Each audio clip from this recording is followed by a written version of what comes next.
Welcome into another edition of Two Up Front, presented by Sports Radio America. I'm Baxter Colburn. I'm Simon Provan. How are we doing, Simon? I'm doing great, Baxter. How about yourself? I'm doing well, especially because I found out this morning that the park by my house finally put up the nets for soccer. Nice. I'm so excited. I've been waiting and hoping for the last month when Wisconsin has been toying with us, whether or not it's summer or winter still. I've called it winter 2. Basically, that's what it feels like. Second winter. Yeah, I dropped my wife off at work this morning and drove by the park, and I was like, I saw the beautiful brand new white nets put on the soccer field, and I was like, I've got a date with you later. So well, speaking of sports, I'm doing something a little different myself this summer. I saw that. What are you? Tell me. Yeah, how did this come to be? I would not have pegged you as this. No. Well, nor did my daughter Bethany, and I'll get to that in a second. So my oldest daughter, she played soccer for one season when she was about 5. She didn't care for playing at all, as we've talked about before on the show. Her loss.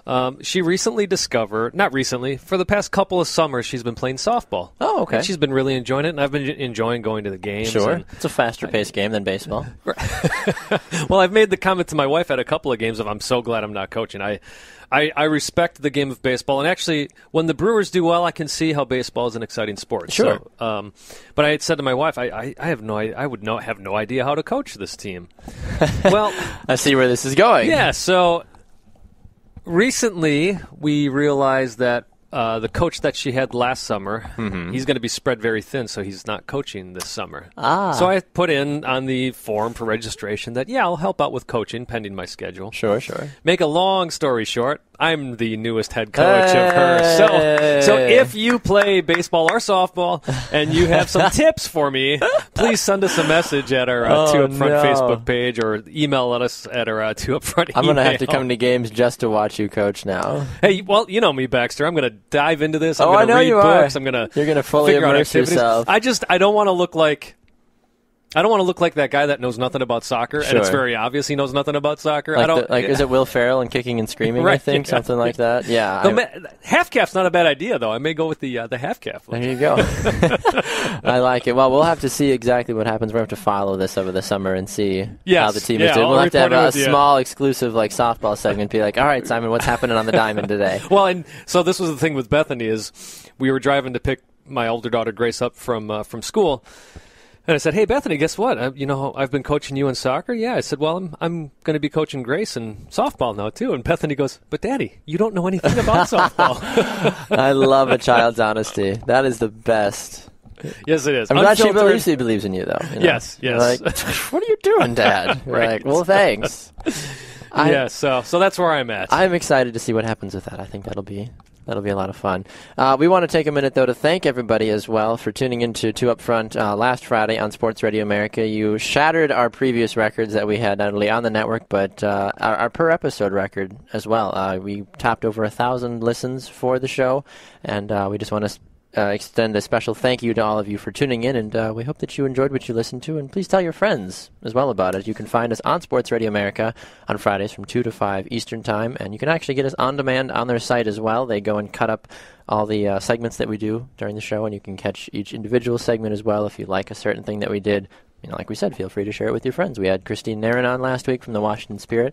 A lot of fun to chat with her. If you want to yell at people and say, hey, look, Baxter and Simon did their power rankings wrong, and, you should listen to how foolish these guys are, that's fine. Tell them, spread the word. Tell people about how good or not we are at certain things that we do on the show. Yeah, but that was such exciting news when Sports Radio America emailed us and said, hey, guys, congratulations. Over 1,000 listeners last week. Now, that was in conjunction with the ABA Championships, which are exclusive to Sports Radio America, and what you spent some time covering down in Texas. I did. It was a lot of fun. I got to go there Tuesday through Sunday down in Laredo, Texas, and it was very, very interesting in terms of the location. The arena that we got to do the games in was beautiful, the Laredo Energy Arena, so I had a lot of fun there, and Sports Radio America was very accommodating as well, so it was a blast. Yeah, but thank you so much for helping us grow in our first week of being truly exclusive to Sports Radio America. Yes. We're not publishing our show live anymore because we want to see what happens if we just go exclusive with Sports Radio America. Exactly. And boy, the first week couldn't ask for better results. No, not at all. So we're hoping to continue to ride the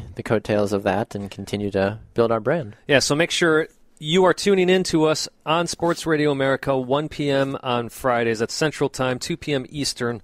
Again, Fridays at sportsradioamerica.com. You will find all the links that you need to listen to us. Yes, indeed. You can also find it on the TuneIn app as well. That's how I usually go through and listen if I'm on the go. You can go just to download the TuneIn app and search for Sports Radio America and listen live right there as well. All right. Aside from that, though, Simon, we are on Facebook and all that fun stuff as well at 2 Up Front and on 2 Up Front at 2 Up Front Soccer as well. Yes, for Twitter, and of course we've got our own Twitter handles at Baxter Colburn, at Simon Provin, and as you said on Facebook, just search for 2 Up Front, and we're growing there as well, close to 400 likes. We'd love to keep that growing. Darn close. What did we? I thought we had set a goal. Was it 500 by Copa America? That was the goal. I think something like that. We got plenty of time. We do. Plenty of time. So thank you for those of you who have liked the page. Yes. It's such a simple thing. It doesn't cost you anything to like the page. Tell your friends to like the page. Basically what it does is it helps us with advertisers, helps us get Sports Radio America, both Sports Radio America, but 2 Up Front, out there to a more diverse audience as well. Yes. So we're just asking you to like that page. In this time and age of social media, those likes mean something. They really do. They really, really do. One other thing we want to make mention of, I know we've got so many things we're mentioning here. We have a poll question. If you go to sportsradioamerica.com and click on our show page, the 2 Up Front, look for the big 2 Up Front logo. We have a poll question this week that we think you will get a kick out of. It's something we've talked about on the show over and over and over and over again, and we finally want to hear what you folks think about it. The question this week is, Jurgen Klinsmann should be fired if... And the options are, the U.S. doesn't get out of their Copa America group, which I think would be a good reason for it. The U.S. fails to qualify for the World Cup, also very interesting. The U.S. fails to advance to the round of 16 in the World Cup. We'd have to wait a couple years for that, obviously. Right. And my favorite, and obviously for good reason, Simon's favorite, because Simon says so, which I think is so far leading the way with 100% of the votes so far. So go and vote for that, sportsradioamerica.com/shows. I think 2 Up Front is the best way that you can find it.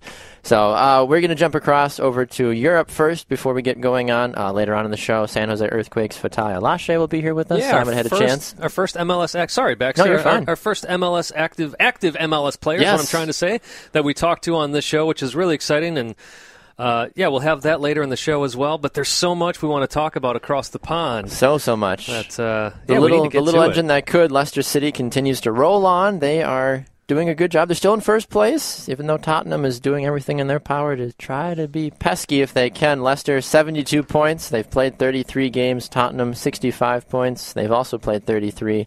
And the race to the final end is very close. But Leicester City, regardless if they win the title, they have already qualified officially for the Champions League. Yes, for next they year. have. What How a crazy Cinderella is that? story. I read a great article recently about how Leicester City is the best team in England pretending to be a Cinderella. Well, that's the thing. I mean, are they a Cinderella? I mean, I feel like they are. I feel like any team that, they were fighting relegation last season. They were. Any team season. that wasn't one of the, it's not the big six, I feel like, would ever be considered. Even Everton, at times. If this was Everton doing this well, I think some folks would be like, well, Everton's the Cinderella this year because they're on that cusp of being in the big five, the big six, but as you know, as an Everton fan, I'm sure that there's been issues and they haven't always been able to hit that level. Underwhelming these last 2 seasons. Yes, Everton. I would agree with you on that one. So now Leicester, they've won 21 games. They've drawn 9. They've only lost 3 games this year. Unbelievable. Yeah, it's really, and that's the thing that's crazy is only losing 3 games to be at the top of the Premier League. Yeah. 5,000 to 1 odds is what they were at before the season started. Incredible. To win now, yes, they could still lose it, but just for the fact that they qualified for Champions League, Leicester City is going to be in the UEFA Champions League. They're going to get a chance to possibly play teams like Barcelona, Real Madrid, Bayern Munich, teams that traditionally beat up on little guys like Leicester City that qualify for the tournament. So I'm curious to see. I mean, I know they inked Jamie Vardy. He'll be back again for a couple more years, and I hope that the team gets a little extra cash flow in this offseason as well, so because they're going to need to spend some money if they want to be competitive. Absolutely. And the thing to keep in mind is they haven't qualified for the group stages as of yet. Yes. They're on their way to that. Because they haven't outright won the Premier League yet. Correct. And if Manchester City ends up winning Champions League, yes, and if Liverpool ends up winning Europa League, then they're guaranteed spots in the Champions League. And it doesn't. So the thing is, some people said, well, if that's the case, will the same thing happen to Leicester that happened to Tottenham when Tottenham qualified, but yet were knocked down because of the way the results Sure. ended up landing. That will not happen. Leicester is in the Champions League. Yes, it's already been officially announced across all media platforms. And I found it interesting, too, ESPN FC asking the question on their page today, is Jamie Vardy the player of the year? I feel like at this point, I mean, I know from a statistical standpoint, he has gone down a little bit in terms of the goals that he scored. He came out really hot off the gate and just completely took EPL by storm.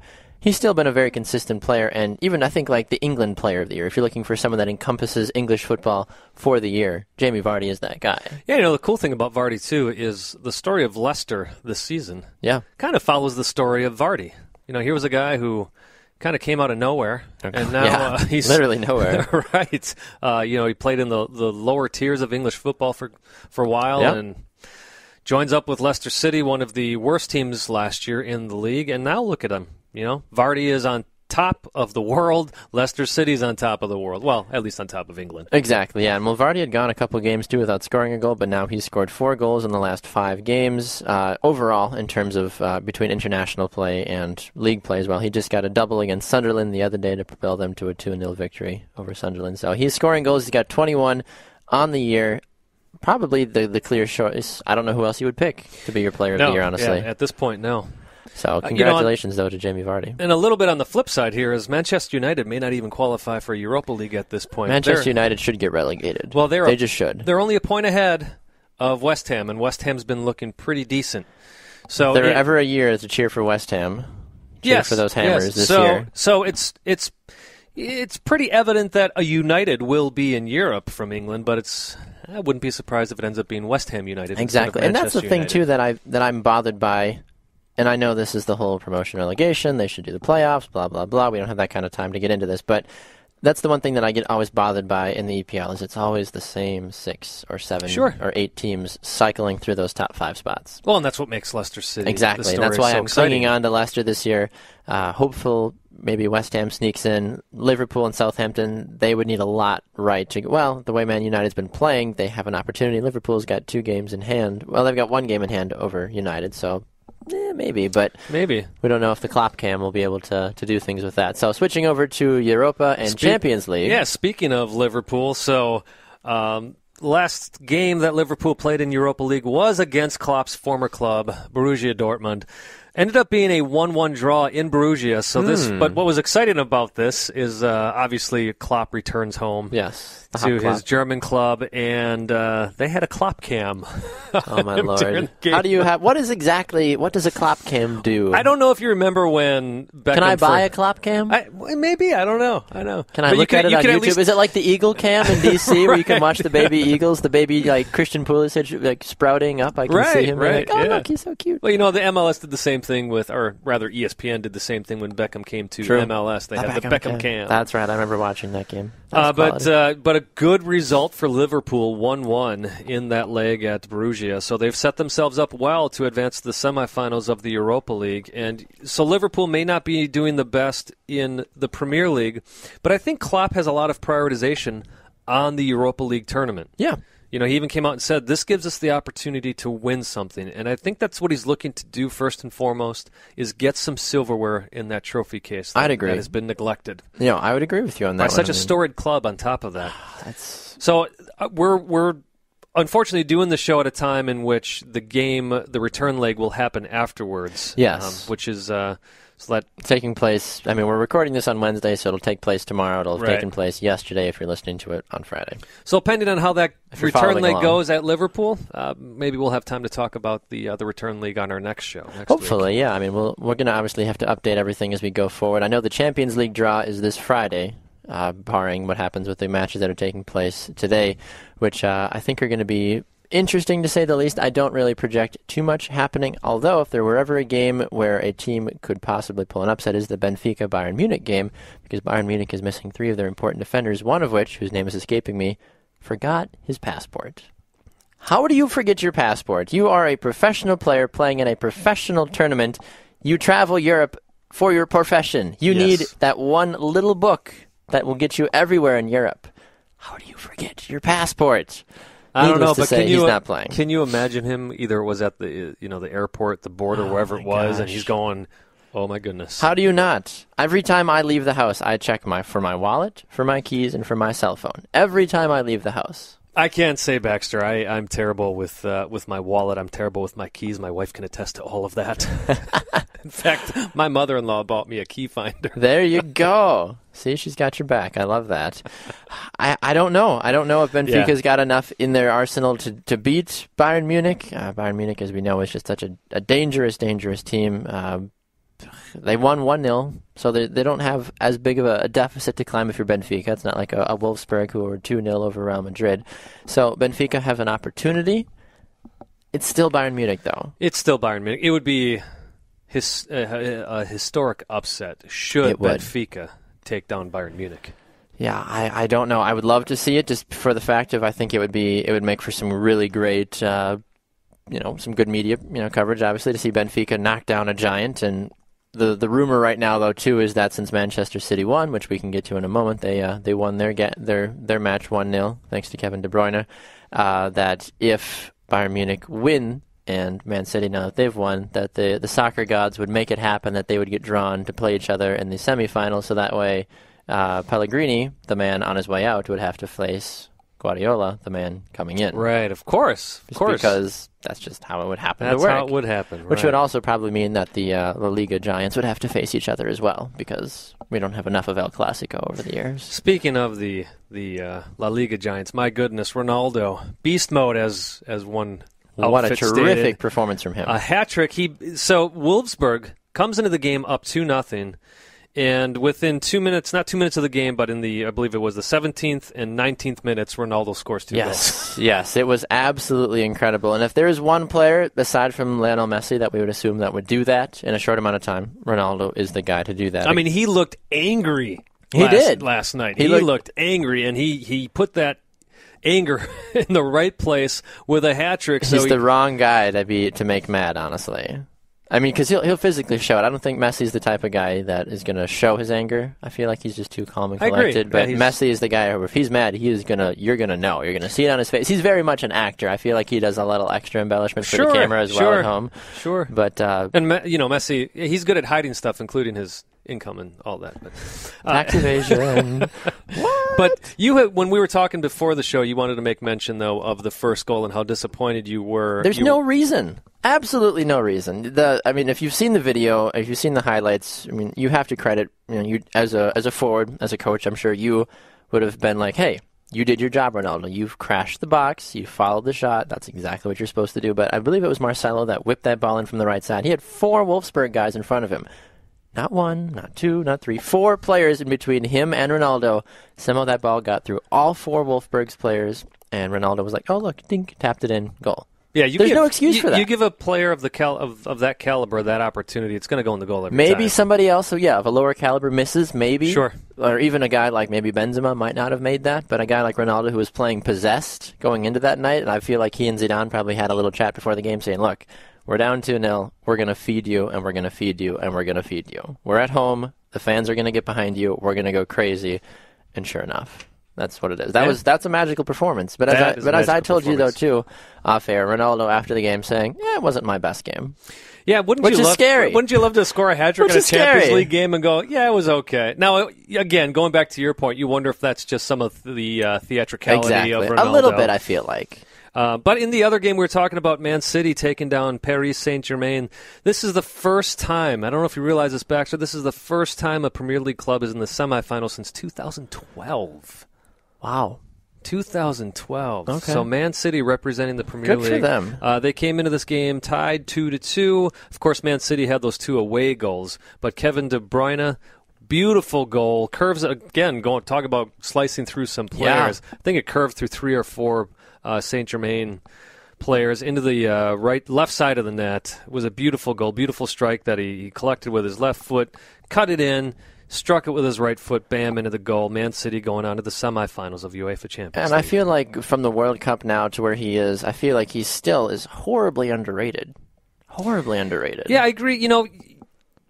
For the outside world, yes, but he is the most expensive player ever in Man City history. $85 million So transfer. in that regards, I understand. Like, folks are like, well, obviously, like, he's a good player. But worldwide, if you're looking at if you're going to tell somebody, hey, tell me about a world-class outside midfielder, I don't know how many people immediately go to Kevin De Bruyne. That's true.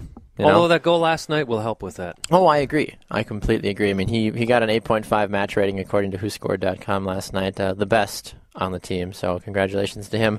I'm a little surprised, though, Aguero missing that penalty kick as well.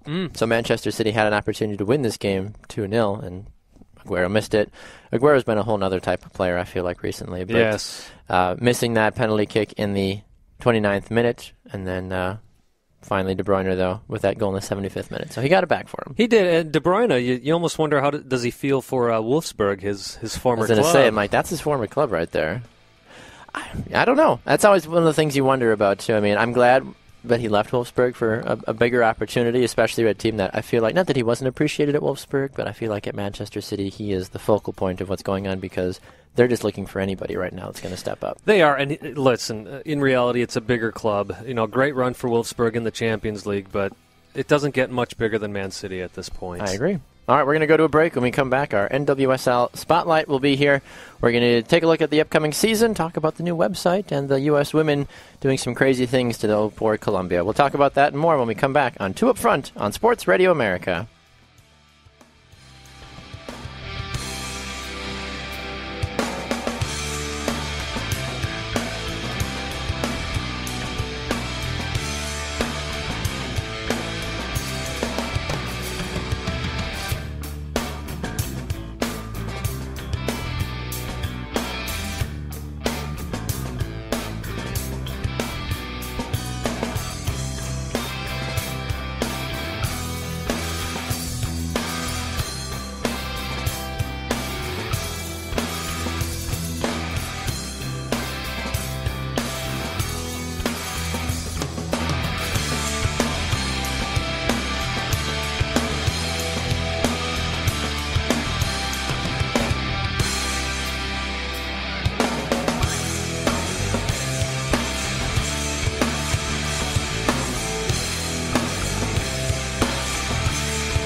Welcome back inside the studio for another edition of Two Up Front, presented by Sports Radio America. I'm Baxter Colburn. And this is Simon Provan. All right, Simon, switching over to the women's game now, NWSL. We've had an opportunity to speak with so many amazing women and coaches as well here on the program. And we don't have an interview this week, but we've got some ones in the pan for the upcoming weeks as well that we're excited to talk about. But this coming weekend, though, is opening weekend for the NWSL. When we talked with Jim Gabra from the Washington Spirit, he's like, the off-season is way too long. Way too long. And I agree with him. I feel like women's soccer hasn't played in a long, long time, honestly. So I'm glad they're finally back. And, it basically all comes down to money. It does. They've got the budgets that they have for as long of a season as they can have. But as Christine Nairn had mentioned in your interview, a lot of these women love going down to Australia and playing in the off-season. That seems to be. And I'm assuming the Women's Premier League in England must play at the same time as the NWSL. That's why people aren't going there. I'm assuming. That'd be a good thing to investigate. I do believe that's true. That's what it is. Yeah, because I see different things on social media from those teams at the same time now as NWSL. So, but yeah, Australia seems to be the hot button area for the off seasons for the respective organizations, I guess. Right. Well, speaking of seasons and whatnot, entering year 4. So yes. This is wow. Why is that so important? Because the other two previous professional soccer leagues with women's soccer that were Division I in the States each lasted only 3 seasons. So this is a major hurdle to get to year 4 that they've gotten over. So, again, this weekend, year 4 in the NWSL kicks off. So, kicks off with 10 clubs this year, started with 8 3 years ago. It is the the best league in the world for women's soccer. Oh, no question about it. I mean, you talk about the ladies that are in this game. I mean, if we had to, we always talk about this, if we had to put the men's comparisons over towards what we have in NWSL, basically, like if we were to put a league together, I mean, you would have possibly guys like Ronaldo and Messi and Muller and Benzema and Zidane, possibly. Like if you're looking for guys like that, or Xavi, or guys like that, too, to put into the same league, basically, all playing at the same time. That's kind of what NWSL is, and I'm sure there's many more comparisons that you could make, but just to give you a general idea, like these ladies are the best, the teams here are incredible, the coaching is top-notch, it's really an exciting league to watch, and there's only 10 teams if you're looking for a negative. Sure. Unfortunately. But it started with 8. Exactly. It hasn't gone down to 6. Exactly, and they've expanded every season. They added the Houston Dash last year, and they added Orlando this year. There's some mullings about other teams, but 1 year at a time right now. Yeah, and you got to take it careful in the beginning with the fledgling league. Don't get too crazy. Do. You look at the early years of MLS, they did expand again too fast, where they ended up having to shut down one of their expansion teams, Miami Fusion, and one of their originals, the Tampa Bay Mutiny. Of course, now they're back in Florida, and what a success story Orlando City has been, and that is where the expansion's happening this season with the Orlando Pride. So the Orlando City owners did buy into the NWSL. They are now they have their own women's team, the Orlando Pride. Yeah, why not? And they take on their first game against my favorite team, the Portland Thorns. That's and how do you feel about that? Well, it's exciting. It's pretty great that Alex Morgan, who was with Portland, is now playing with Orlando, and I think it's smart of the league to pit those two teams against each other for this kickoff weekend. Exactly. No, I agree with you on that one. I don't officially identify with any team. I would maybe have to say the Chicago Red Stars. I used to cover the Seattle Reign early on, just for cover them for a couple months about 2 years ago or so. So I was kind of identifying with the Seattle Reign for a while and cared more about what they were doing. But the Chicago Red Stars, I really liked what they did last season, and they've got some exciting players like Julie Johnson and Kristen Press, and they're also right in my backyard, so I can go take an hour drive down to Chicago and check out a game. Yeah, absolutely. We will, and we've been talking about getting down there and hopefully covering this game, covering a game down there. I think one big thing that a lot of folks are going to look at, and you look at this in any sports, anytime you have a champion, can they repeat? But this season we're looking, can FC Kansas City three-peat? They've won the league the last 2 seasons against the Seattle Reign, so there's 2 different storylines going into this season. Will the FC Kansas City continue to dominate the way they have, and can Seattle finally get over that hump? Right, and on top of that, Seattle has won I believe they call it the Commissioner's Cup in the NWSL. Yes. They've won that back-to-back, so they want to translate that now into a championship.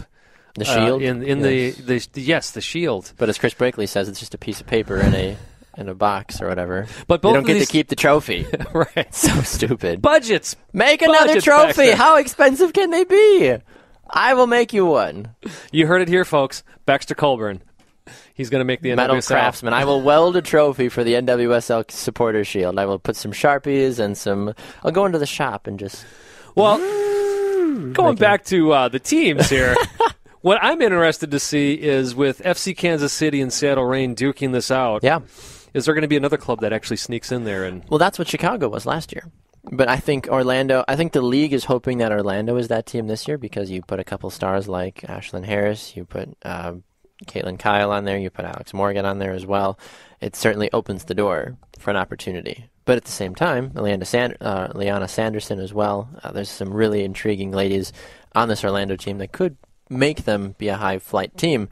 But at the same time, I'm also curious to know if these teams that have been quieter, like the Spirit, like the Flash, Sky Blue, Boston, even Houston at times a little bit as well, are they going to finally get over this hump? And I know every league has to have a bad team. There's 10 teams. Someone's going to come in last place this season. I know that's going to be the case. But as we've mentioned, and I know the league is still small, so I'm trying not to be too critical about that right now as well, but similar to what we see with the Premier League as well, are we going to see some different teams in the top 4? That's why I think when Chicago did as well as they did last season, everybody was like, ooh, Chicago, who are you? Sure. Where have you been? It's nice to see not Seattle or not Portland. Well, and I was actually going to bring this back to Portland. I wonder if the Thorns may end up being that team, if they're going to be overlooked.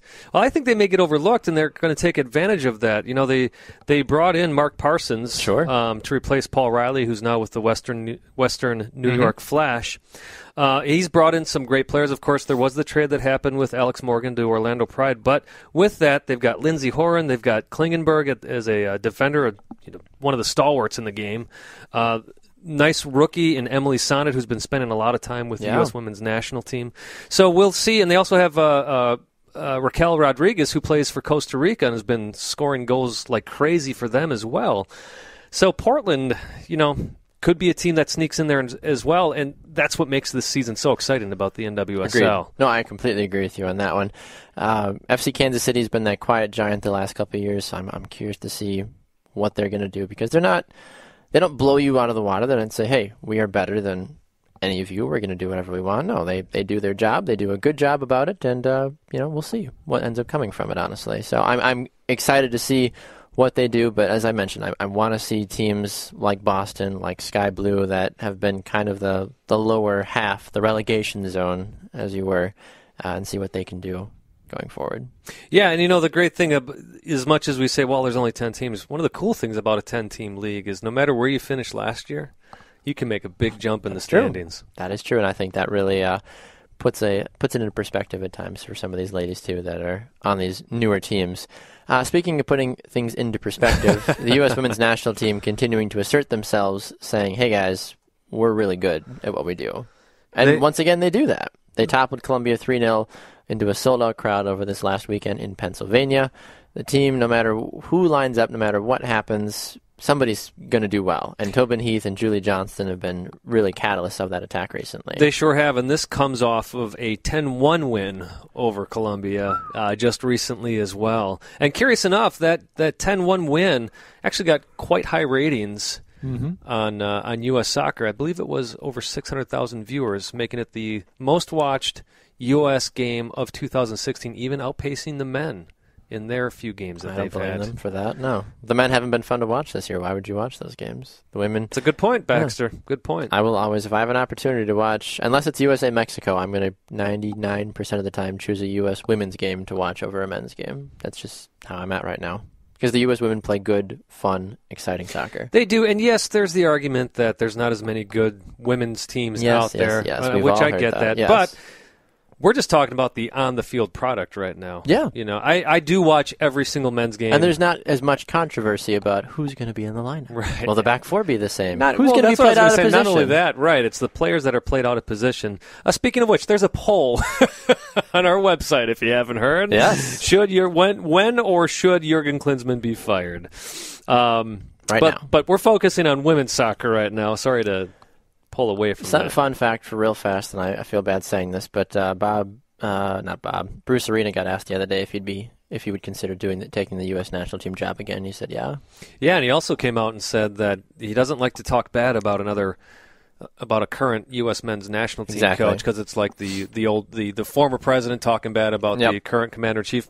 But he did say, but to be honest with you, and he did say, but I will tell you, basically, I thought we'd be much farther ahead than where we're at. There are definitely missed potentials. I agree. Well done, Bruce. Way to frame that in just a way that only Bruce could do. But what we don't see are missed potentials with the women's team. So again, just barnstorming through. You had mentioned Tobin Heath, Julie Johnston, just tearing it up for the women. Just fantastic players overall, and it's interesting too because you look at how some of these ladies do in the national team level. They haven't played with their clubs in a while, so I'm curious to see how that success translates over a gal like Julie Johnston, who plays for the Chicago Red Stars. She's going to have to be the catalyst for that team this season on defense. We'll see what she can do. Kristen Press, another catalyst as well for Chicago. But gals like Tobin Heath who go back to Portland, or she's not at Portland now, is she? No, she is. She's still at Portland. Yeah, I'm thinking of Morgan Bryan. I'm mixing my young, talented, crazy midfielders. But yeah, you look at these teams though, and I feel like the U.S. women overall are in a place that really have asserted themselves as the best overall. And I know that they're still trying to figure out their wage discrimination right now. I know Carly Lloyd has really been stepping out. Hope Solo's been stepping out more in the beginning, or more so now than they did in the beginning. I think they were a little timid behind it in the beginning to see, well, are we going to have any support?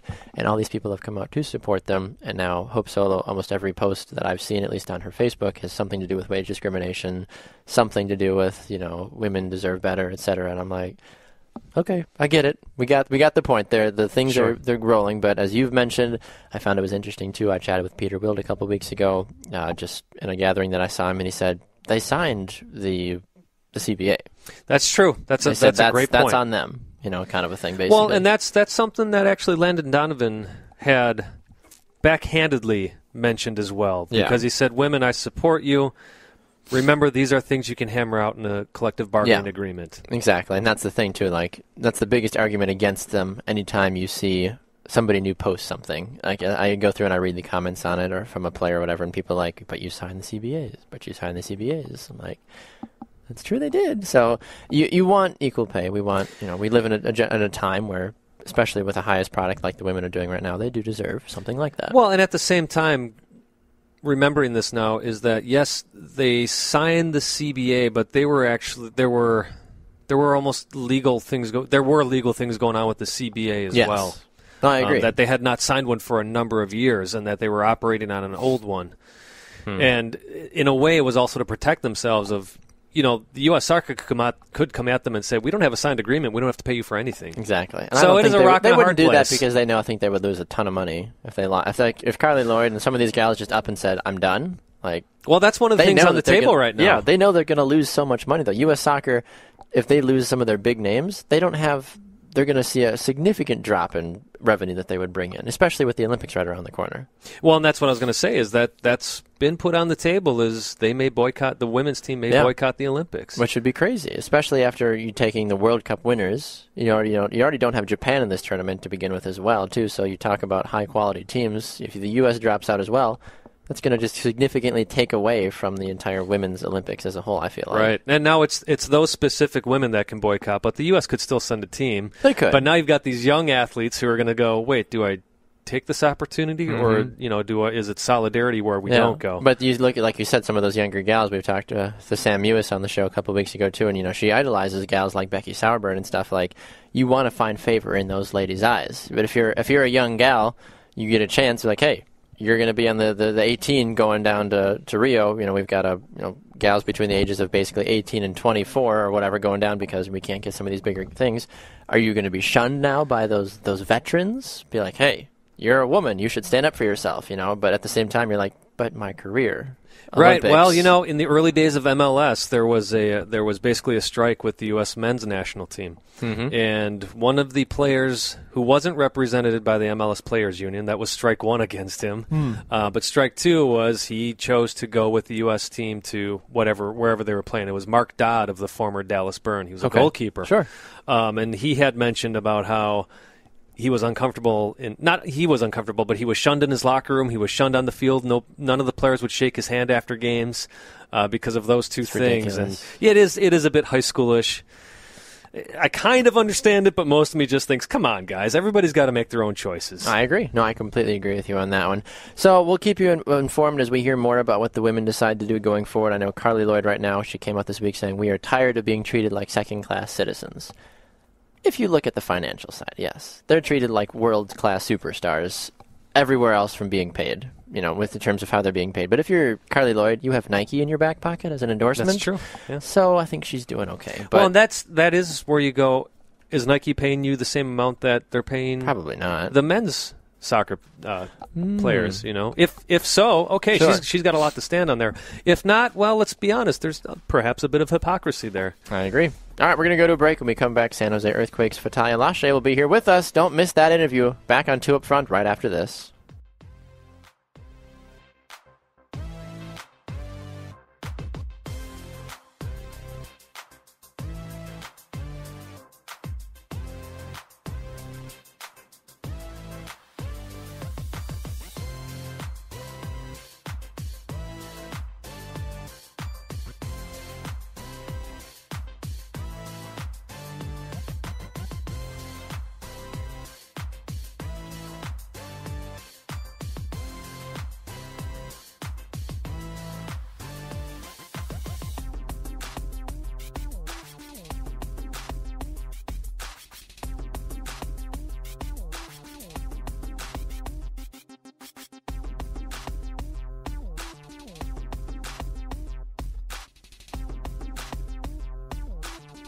Welcome back to Two Up Front. This is Simon. Got Baxter had to step out of the studio for a bit.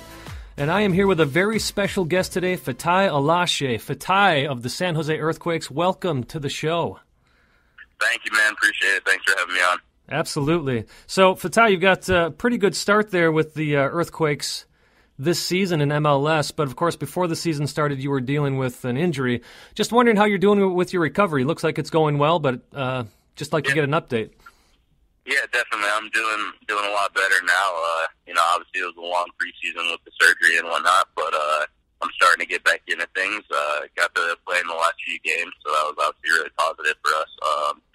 I'm starting to feel closer and closer to 100% every day. I think one of my biggest things right now is just being able to get my fitness back. I think I'm still a little short on that. 90 minutes is tough still at this point for me, but I think that's coming, and that's something that'll come over time as I continue, working through these games and building that base. So overall, it's gone pretty well, and I'm excited to be back. If I'm looking at the stats right here, you've started 3 out of the 4 games. Is that correct? Yeah. Awesome. So last season, you guys just missed the playoffs. You almost squeaked in there. Is that the goal this year, or are there bigger aspirations for the Earthquakes?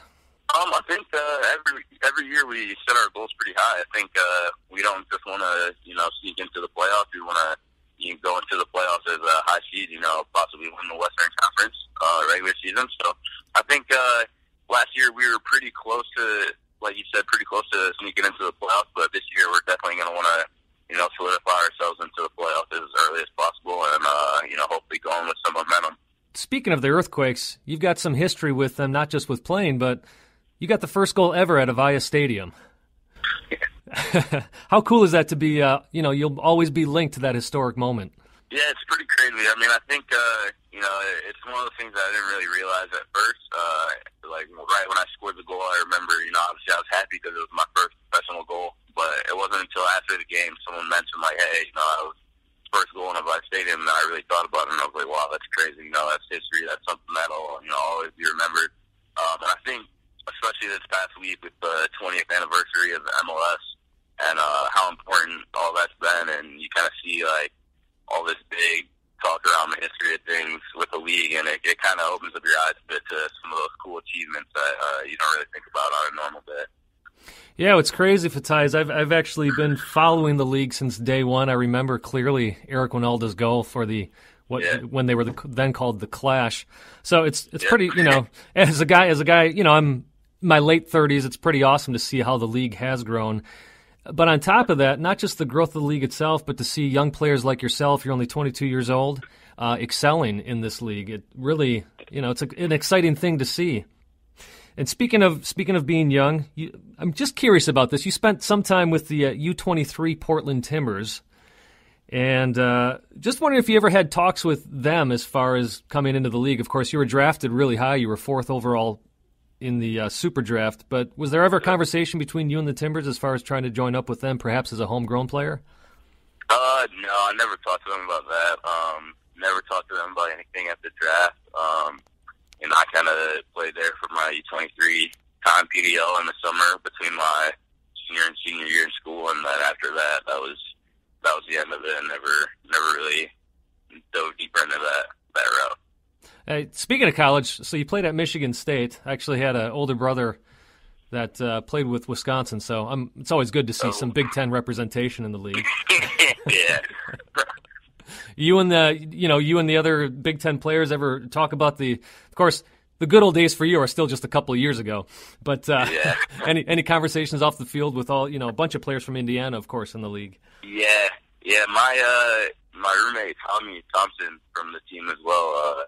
He actually went to Indiana, and his freshman year was my junior year, so we played against each other in the Big Ten tournament final, and they actually beat us in that game. But we always go back and forth about whose team was better and whatnot, because their record that year is pretty bad. So I always give him stuff, and then he always brings up the Big Ten championship game. So it's a fun back and forth between us, especially since we live together now. So it's crazy to think back to stuff like that. He actually still has the game on tape, but I haven't sat down and watched it with him yet because I'm not sure if I'm ready for that. Of course. Of course, Fatai, you also got to wear the red, white, and blue for the Olympic team. You were called up in the January camp.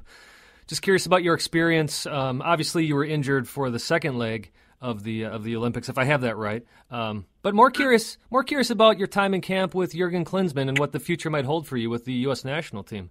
Yeah, so I never actually went to January camp. I ended up getting surgery like a week after the camp started, so I had to deny the call up and hold myself out of it in order to get myself ready. Sure. And be able to have surgery in time for the earthquake season.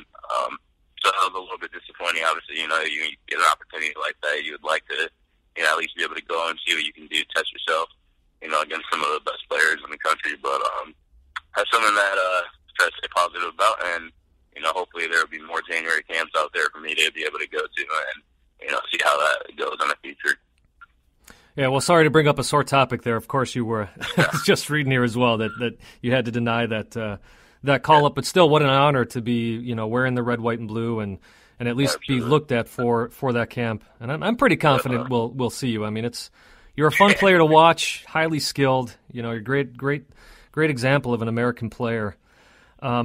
So I'd like to go back to the Earthquakes here for a moment. We kind of touched on this a little bit, but what do you think the Earthquakes have to do this year to get over the hump, get in the playoffs, and perhaps, as you said, win the Western Conference title, and who knows, maybe MLS Cup this year?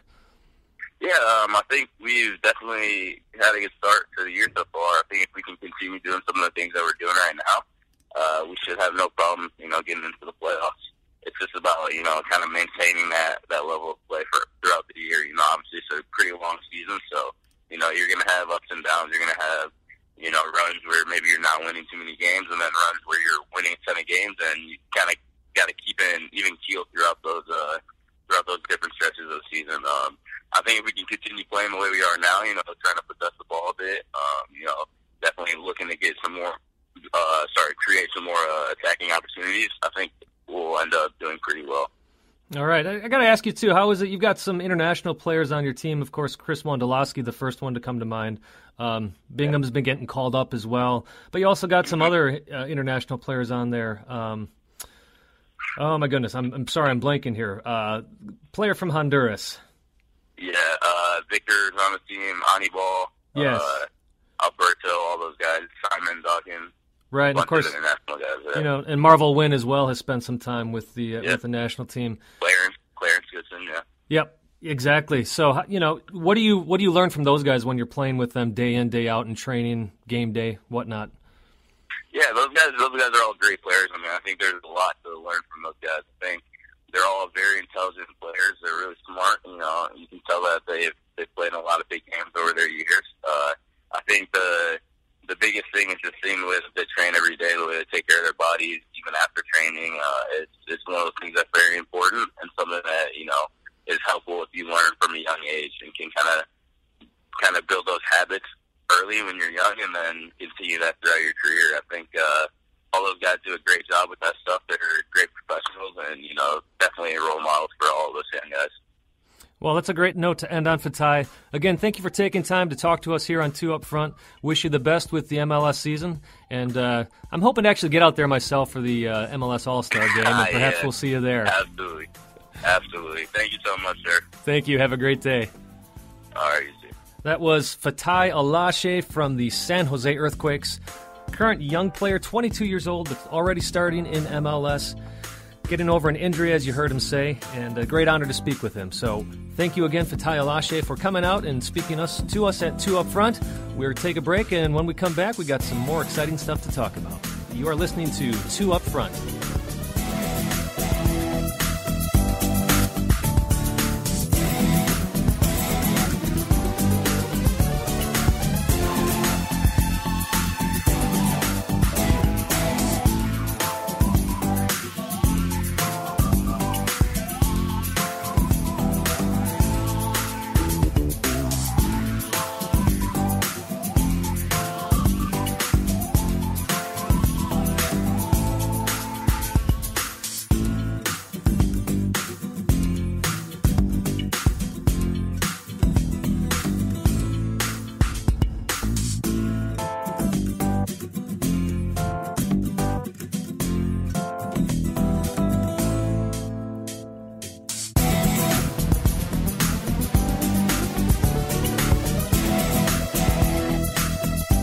And welcome back to another edition of Two Up Front, presented by Sports Radio America. I'm Baxter Colburn. I'm Simon Provan. All right, Simon, let's take a look back at the week that was in Major League Soccer. There was draws, and there was a couple more draws, and then there were some really weird and stupid upsets that make us look foolish for ever thinking about knowing a thing about the world of soccer.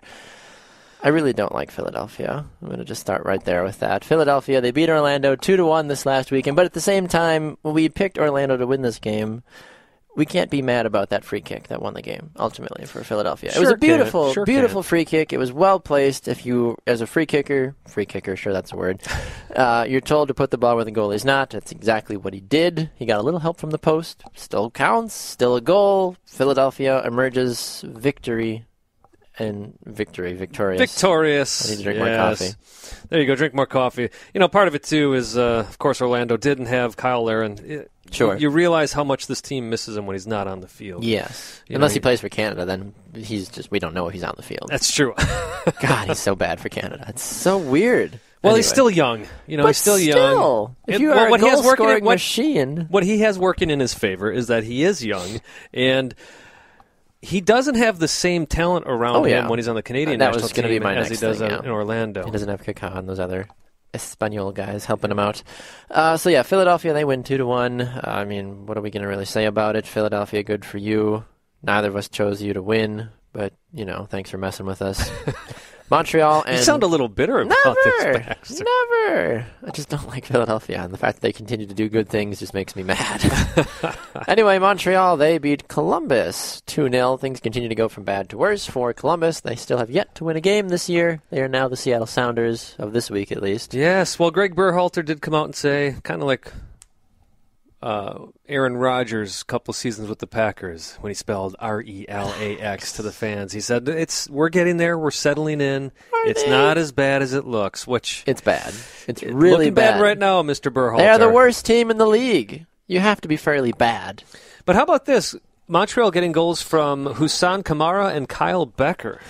Not everyday names. No, not even in this league. They really weren't. And I mean, going back and watching some of those highlights too, I was like, wow, interesting. It's good to see some new guys get their feet wet and make a name for themselves. Because at the end of the day, if Drogba's not doing well or Ardoro's not doing well, Piatti, who's going to step up? And it was nice to see a couple new guys on the block get some goals. Gives you a lot of hope for the future. That's for sure. You're right. You're absolutely right about that one. Yeah. So far, I mean, Montreal, one of the best teams to watch this season. One of the cleanest teams as well. They've only got 8 yellow cards on them this season so far. Oh, boy. Unlike other teams, like FC Dallas, who's got 14 yellow cards. Or a specific player that we'll talk about later. Yeah. RSL, fun fact, 3 red cards this season so far. Really? 3 red cards. Wow. Anyway, moving on from that, then you go to my Revolution, taking on Toronto FC. Did you get a chance to see the Kellen Roll goal? I did, yes. Yeah, yes. Wow. First of all, the awareness from, I believe it was Watson, to put that ball where he did was absolutely incredible. So fantastic placement of the cross in. Kellen Rowe, a leaping header. We'd been wondering, too, as Revolution people, where Kellen Rowe has been. He's a young, talented, outside guy. It's like, hey, where's he been? Is he still with the program? What's exactly happening? And then he showed up with that goal. So that was a great confidence booster for him. Fortunately, Sebastian Giovinco, his man is just hungry, and he just got a goal late on in the game and finally was able to capitalize to draw the game level. Although there was a controversial goal that was disallowed because the original ball that was played into the box, they said that the ref, from his glance, said the ball went out of bounds. Although, as we know that plays... For those that we know that have played soccer, the hole of the ball has to cross the hole of the line. And off of different camera angles and different still shots and everything that has been taken, the ball did not cross the hole of the back line. And so the fact is that it was a real goal, but the ref... I mean, you're only human. Split-second decision. Right. It looks like it. The ball's flying around fast. It was knocked around quickly. Ref said... the assistant ref said it was out. What are you going to do? What can you do? And it's tough. You got to... It all depends on your position where you're at. So you do have to. And he was give just a little behind the play too, right. So his vantage point. But there was somebody that actually drew it all out and put a 4D model of the field together, basically, and was like, "Look, this was what happened." He was actually, the ball did not go out. The of model bounds. broke the space-time continuum. Basically, is what happened. Yeah. So we see that happen in soccer, but New England, they didn't lose, so that's a positive. But at the same time, a win would have been really nice, especially against a struggling TFC team. One game that I think surprised a lot of folks, myself included, was the DC United versus Vancouver Whitecaps game. DC, they only led 1-0 at halftime. They did, and ended up winning this game 4-0, and deservedly so. Fabian Espindola named Player of the Week in MLS. 2 goals. Sabario comes in, former RSL player, also gets 2 goals. So DC ends up winning this thing 4-0. 25 shots, 14 of them on target. Baxter. Yeah, well, David Ousted really did a great job for most of the game. But then he kind of got hung out to dry a couple of times. He did, and you almost played him for your fantasy team. I wish did, you but would have. I did not. I know. I actually ended up not signing him. I ended up going with some midfielders, I think, to give me a little bit extra ammo. Even though overall in fantasy this week I only got 35 points. I wasn't thrilled by that. My highest scoring player was Quincy Amarikwa, which we'll get to in a moment. He had 2 assists, 10 total points for me this week. I did start Giovinco as my captain. And how'd that work out for you? It worked out really well. I got 16 points from him. I believe I ended up with 54 points in the round. But I'm still way down there in fourth place. I only dropped to second. Wow. Oh, yeah. 42 points. Yeah, I did horrible, but I'm setting myself up for the next 2 weeks. Relax. So we shall see what happens. You're pulling the Greg Berhalter move right now. Just relax. Yeah, there's a reason I called my team I'm a loser on United. Bring it on. Yeah, Keen is King only beat me out. He got a 70-point round, so he's only leading me in the table by 1. Well, it makes you wonder, how much did he set up just for this round, and now he's going to... Exactly. That's the thing with the double weeks. Exactly. This coming week for MLS Fantasy is the double week for a lot of teams. I think 6 or 7 teams play multiple games this week. It's going to be a lot of fun to keep an eye on, so go and stack your guys and captain one of them as well. Don't forget to captain. That's right. Captain, yes. Captain. All right, Sporting Kansas City, they put a beat down on the New York Red Bulls. The Red Bulls continuing to look like underwhelming. Columbus. Yeah, they look like Columbus. They just don't look very exciting right now. Sporting Kansas City, though, Dom Dwyer, no matter who you look, this team is finding options, and they look good, honestly. Yeah, I will give Jesse Marsh credit. He came out this week and said, I'm sticking with Bradley Wright Phillips. He's going through a tough time, but you don't just pull a player of that caliber. You try to allow him to get his goals. And find his rhythm, his chi, something. He's one of those players that once he gets 1 goal, they're going to start pouring in. It's just the fact of when is that goal going to actually happen. That's right. That's the big thing right now is to see when it's going to happen. If you're Sporting Kansas City, you got to be happy. You sit atop the Western Conference with 12 total points. You've got a +4 goal differential as well. They've only lost 1 game in their 5 games. Yeah, and Dom Dwyer is having a great season, unlike Bradley Wright Phillips. Sporting is the team that we thought we'd see last season. Yes. And they're finally getting everything together. But, yeah, man, if you're the Red Bulls, it's tough times. And, the Red Bulls, obviously those fans out there in Jersey, they're fickle. You wonder how long this was a home game. They lose 2-0. Wasn't very pretty for them. How long do the fans keep coming out? Or are the Red Bulls going to be the first team in 2 or 3 seasons to get less than 10,000 fans at a game? Well, Red Bull Arena is a beautiful venue, so I don't know. It is. We'll see. There's different ways you can entice fans in, but yeah, going back to Dwyer, though, he's got 3 out of the team's 7 goals so far this season. He is 5th overall in the Golden Ball race right now. And who's the number 1, the best U.S. men's national team product ever? Chris Wondolowski. 4 goals so far this season out of the team's 7. Speaking of Wondolowski and the San Jose Earthquakes, they played a very interesting game. They drew 2-2 with FC Dallas. FC Dallas got a gift late on in that game, though, after an own goal was scored.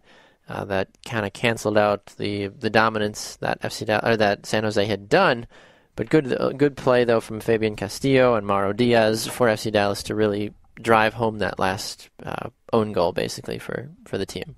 So overall, though, San Jose, Quincy Amarikwa, he got 2 assists on the weekend, a very unselfish player, somebody that I grabbed in fantasy this last weekend as well. So if you're looking for a guy that's going to try to score goals but is not afraid to pass the ball as well, it's a good guy to get. He's not very expensive as well. I think I paid $7.6 million for him.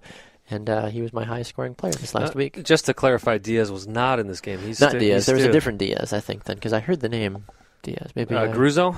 Is that maybe who you heard? I don't know. Yeah, Diaz is injured, so don't play him. It was Mauro Rosales. That's what it was. Okay. I heard it was Mauro, and I heard the Mauro part, and I think my brain autocorrected to Diaz, not Mauro Rosales. Right. Well, it's easy. He's a great player for FC Dallas, so it's easy to make that mistake.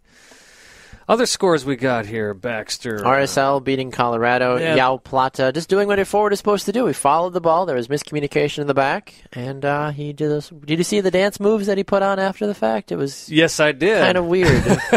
Kind of weird. I'll tell you what, Plata has been on fire this season, though. He's somebody that, man, I wish I would have picked up right away at the beginning of the season. 4 goals this season so far out of the team's 9. And Colorado's been a good team this season. So first win in the Rocky Mountain Cup Derby goes to RSL 1-0 over Colorado. Yeah, I mean, we'll see what exactly comes out of that.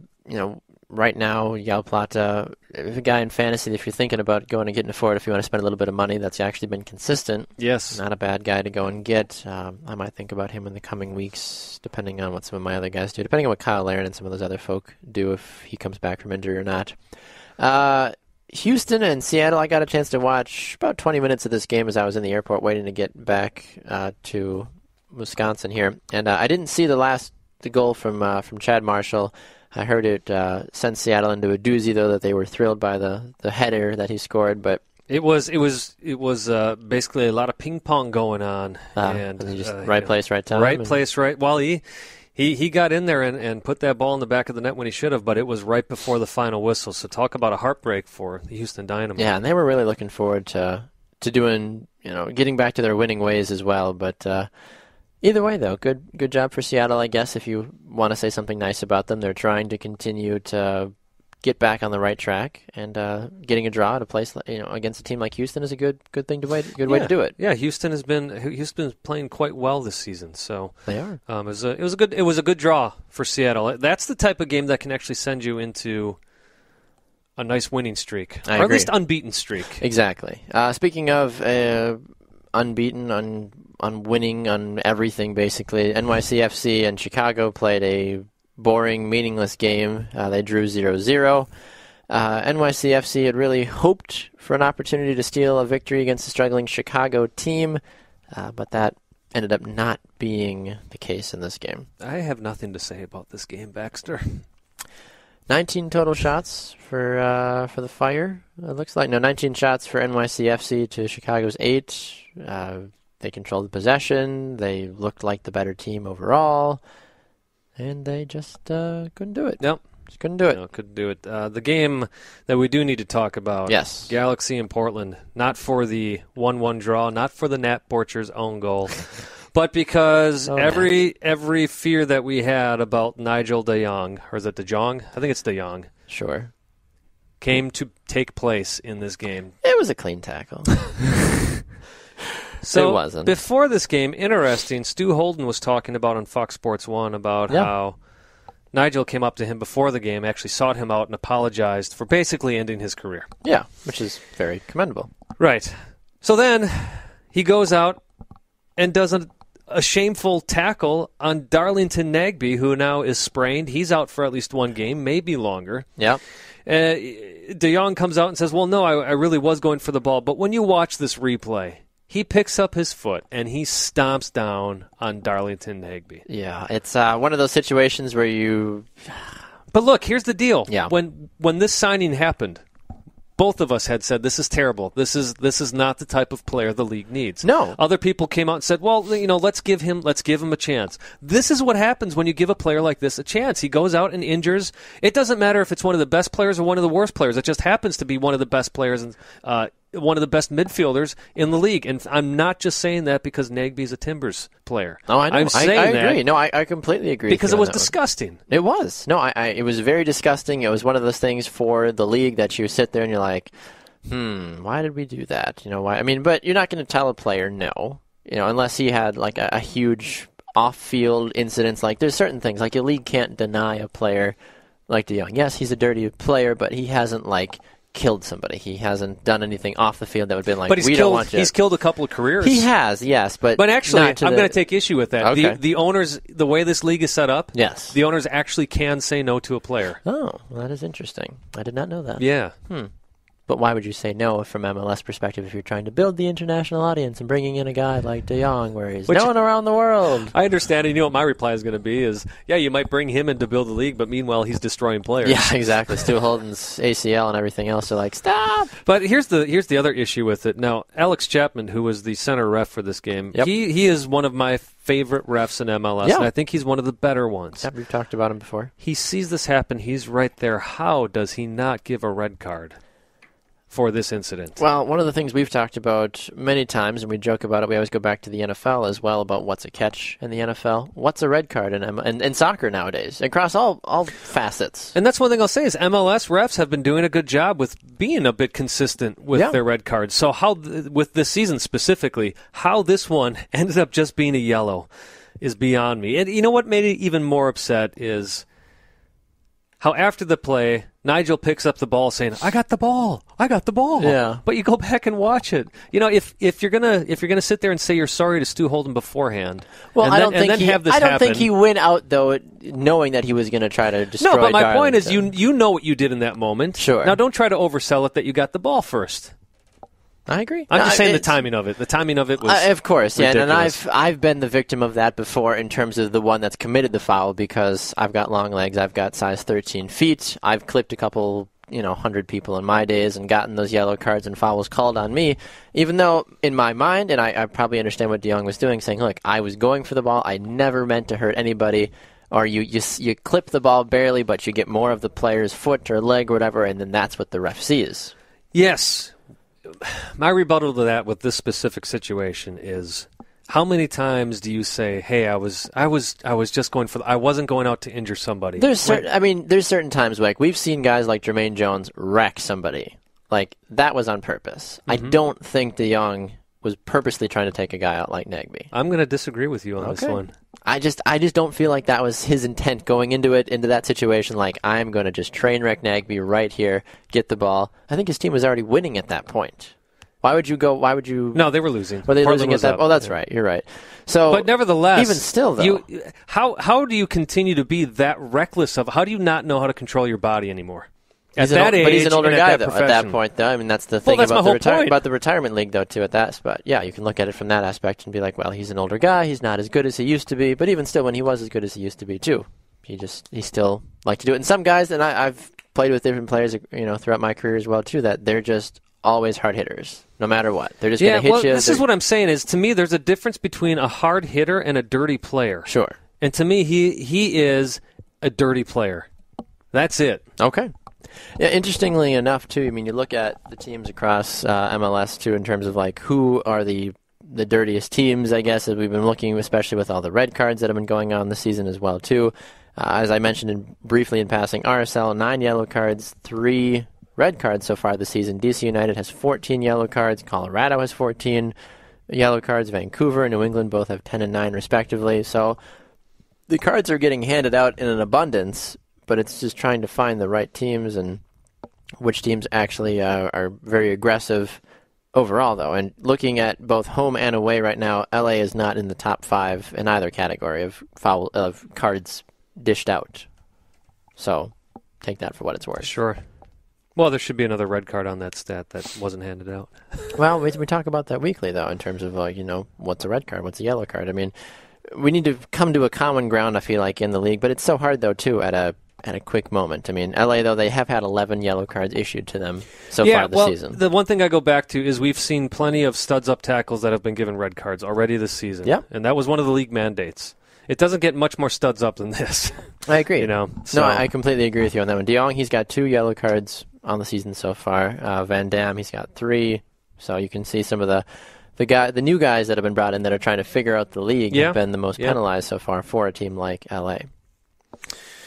Well, they got to curb their rough play. Yes. As I would say. Although I think it's fitting a guy with the last name of Van Dam has that many cards. Oh, Van Dam. So, yeah, overall, though, it was a bad week for us in predictions. So we both went 1-9.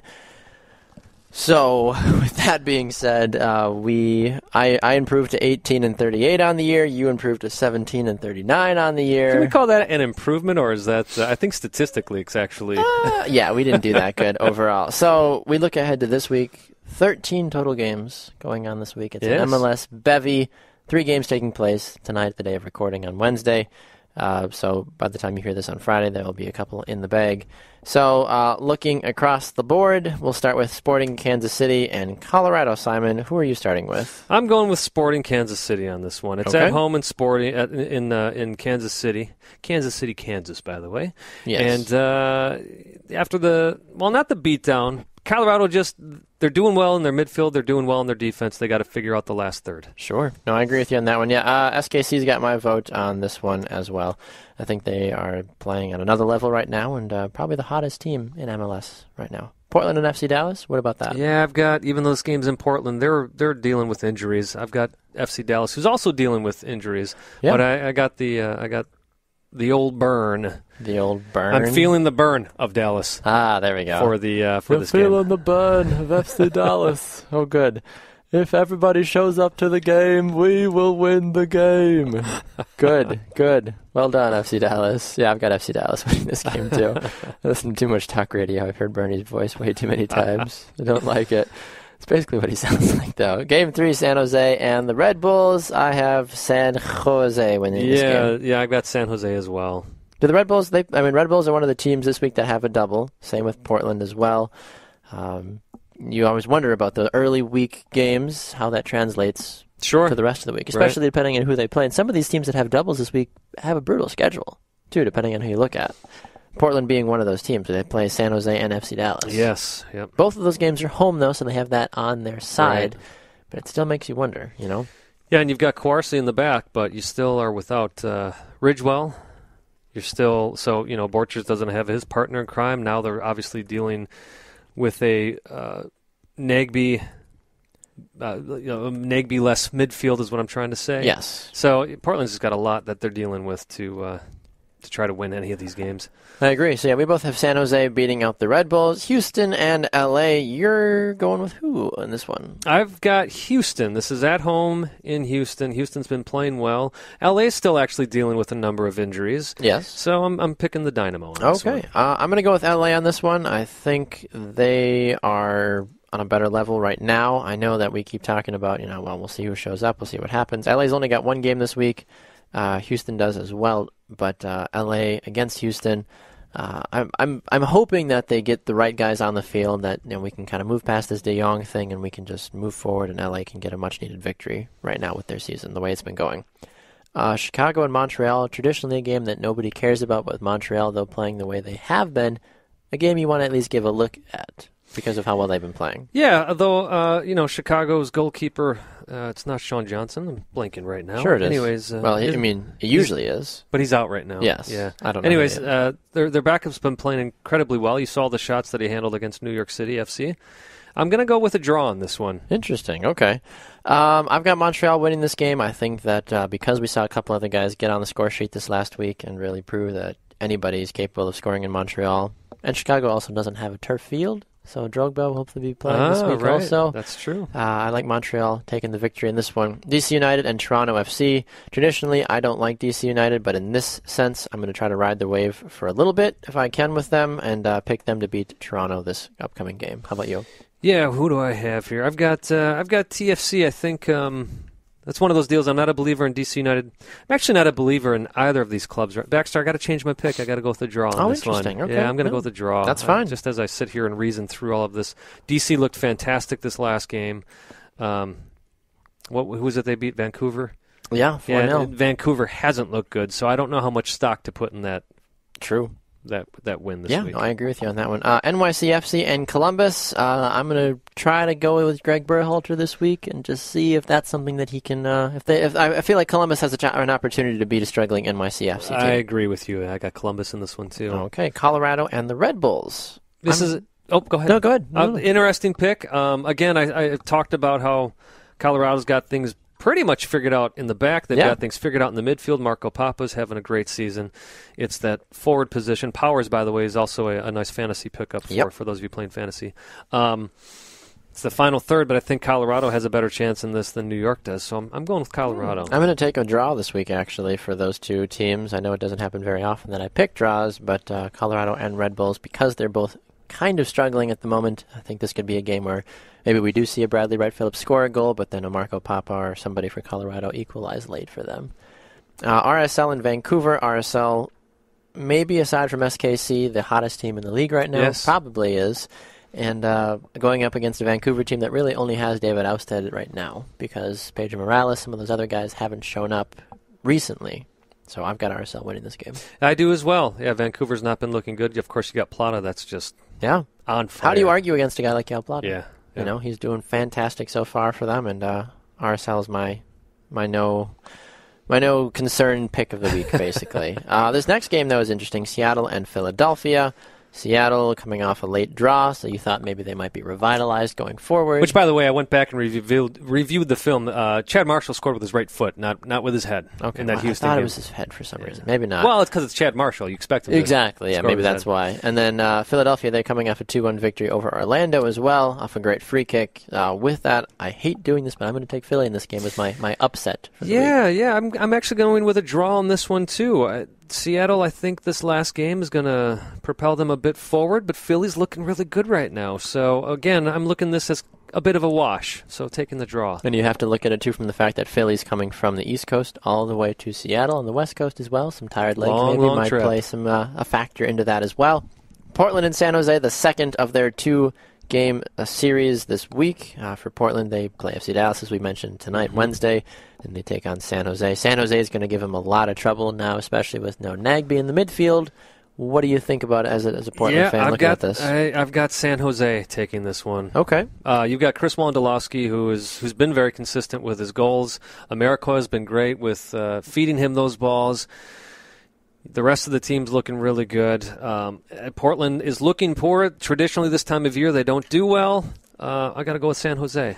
Yeah, and actually, I had originally had a draw down for this one, but I actually am going to switch it to San Jose as well, just because looking at it more so and thinking about the dumpster fire right now that is the Portland Timbers midfield, because they don't really know what's going on. The miscommunications in the back line for the defense as well. It opens up a team that's smart like San Jose to really nitpick and swing their way through there, I feel like. I'm interested to see what Porter does with his formation. I don't think he can stick with the 4-3-3 without Nagbe there anymore. I think he'll probably either do maybe like a 3-2, what is that, 5-1? Something like that. Yeah, I got to believe he's going to be, or is it 3-2-4-1 is what it would be. Or maybe he does a 3-5-2. Huh. Yeah, we'll see what happens.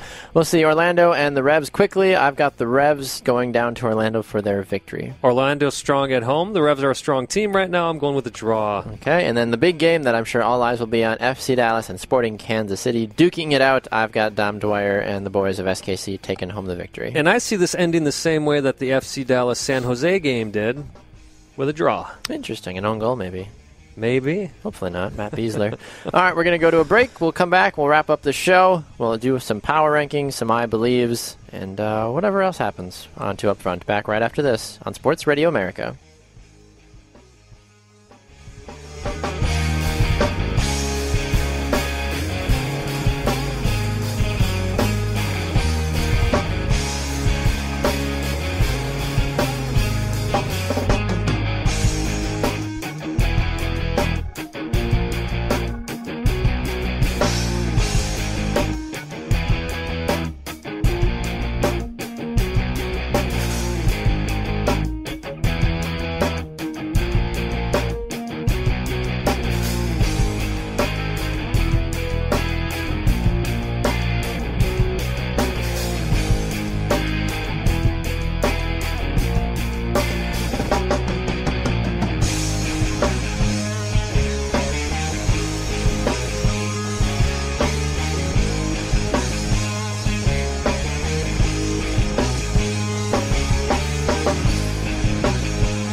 Back at it here on Two Up Front, presented by Sports Radio America. I'm Baxter Colburn. This is Simon Provan. All right, Simon, let's look at some power rankings before we ship off for another week of exciting soccer action all across the world.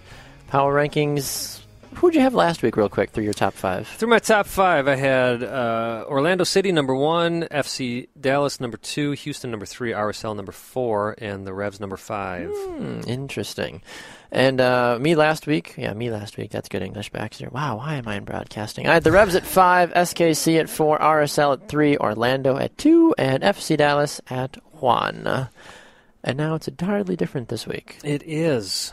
Actually, as I'm sitting here, Baxter, I may have to make a quick change. So why don't you start with... Okay, I will start with my number 5 team. It pains me to put this team here at number 5, as you all should probably know who it is at this point, the Philadelphia Union. They're looking good. They're looking good, and it's hard to really argue against them right now. And they haven't been in my power rankings at all this season, but I'm finally starting to admit at least a little bit that this team is on the up and up. Yeah, I agree with you. Actually, I had them in at my number 5, and I thought, you know what? I had Houston at number 3. I can't drop them too much. Late goal to tie their game up against Seattle. Sure. Otherwise, they looked really strong in that game. So I'm taking Houston. Not taking Houston. Houston's my number 5 team. Okay. I will say this, though. Orlando City is completely out of my power rankings. Same with me. You lose to Philly. Philly moves up. Orlando drops. Well, and these are power rankings, and again, without Laren, that Orange County, Orlando City team is not as powerful. I agree. I completely agree with you on that one. We both have the same number 4 team, the Montreal Impact, after their nice 2-0 victory over Columbus last week, proving that this team offensively has the weapons to go forward and beat a team. Even though Columbus right now is not playing the way that they used to, they still have the same amount of players that are talented. They just haven't been able to put it together. But that's also why I'm keeping Montreal at, not keeping them, but I'm putting them at number 4 and not any higher because it was Columbus who they beat this last week. That is true. My number 3 team is Sporting Kansas City. They were my 4 team last week. I've bumped up to number 3. It's so hard between my 1, 2, and 3 teams. Same here. Because they're all playing really, really good football right now. They all are in the Western Conference, and they're all fighting for that top spot as well. But I think after we see FC Dallas and SKC play this weekend, that'll give us a little bit clearer picture going forward of who one of the top teams is in the league right now. Yeah, and I have RSL as my number 3 because they're starting to pick up steam. I can't just put them up into that number 1 spot just yet, but I won't be surprised if I do. At the same time, they are undefeated, so maybe I am underrating them a little bit, but I've been accused of worse. That is true. You've been accused of much worse. But we still love you for it regardless. All right, looking up the ladder a little bit farther, FC Dallas is both of our number 2s, actually. As we mentioned, though, I need to see just a little bit more out of FC Dallas. The fact is that they drew that last game against San Jose because of an own goal, which means they were losing, which means a team like San Jose might make an argument to be in the power rankings. But at the same time, that showed FC Dallas was able to still put San Jose in a bad position to force that own goal as well. Exactly. They battled back. And Dallas is on a 4-game unbeaten streak, so you got to take that into account. And again, with not having Diaz in there, but still drawing with a team like San Jose, keep them up there because they're figuring things out without some of their star players. I agree.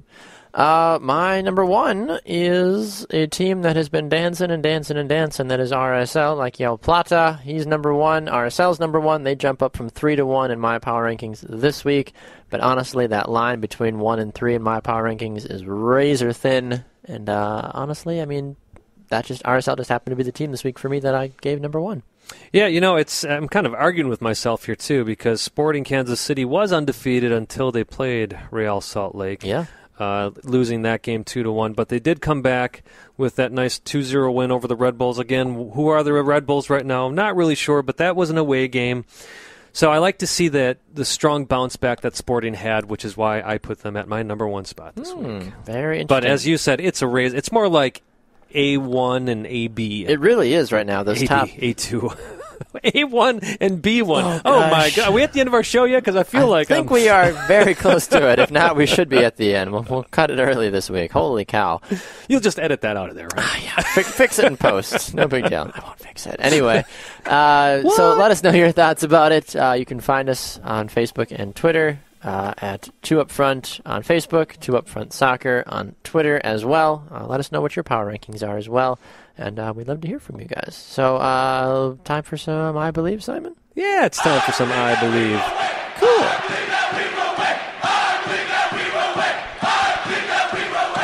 Speaking of I Believe We Will Win, yes, there's some nice gambling going on in San Antonio. Yes. So the Spurs Sports and Entertainment Group, who God, I'd hate to have a lisp to be a part of that organization. Right. Spurs Sports and Entertainment Group. Yes, 2UpFront, where we make fun of people and their speech impediments. I'm a bad person. I'm sorry. As you partner, they made a deal with the city of San Antonio. Yes. If you haven't read about this, so they do have their brand new USL club. But what they've done is basically not threw in the cards, but they went all in, if we're talking Texas Hold'em. See how I did that? San Antonio, Texas this Hold'em. guy. That they would start a USL franchise with the express intent of entry to MLS within the next 6 years. If they don't get into MLS in the next 6 years, they have to pay a substantial penalty, undisclosed, but a substantial penalty to the city and county. So, but I believe that San Antonio will be the next city that gets an MLS team. Well, San Antonio's been rumored for a couple seasons now that they were going to get a team. Well, look, the Scorpions had a fantastic following at their 8,000-seat stadium, which I've been there. It is. Yeah. It's a world-class lower division stadium. Yeah. So I'm not saying it's world-class like some of the MLS stadiums are. I'm just saying for what it is, it's a pretty awesome stadium. Exactly, and there was 8,300 people that came to San Antonio's opening game.